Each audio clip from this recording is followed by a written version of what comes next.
Sa bawat sandali ng ating buhay, may isang Diyos na laging tapat, banal at totoo. Ngayong araw, sabay-sabay natin ipahayag ang ating puso at purihin siya, dahil siya ang tunay na Diyos. Ikaw ang Diyos na laging totoo.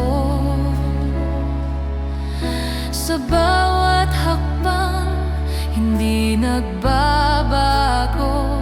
Mabuti, maawain at mapagpatawad.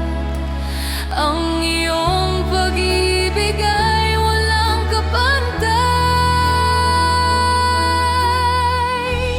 Tunay kang Diyos, sa lahat ay wagas, makapangyarihan, tapat at banal.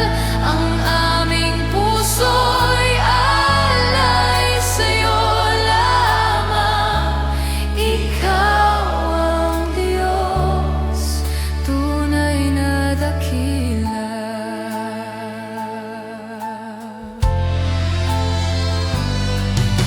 Ikaw ang ilaw sa aming dilim, sa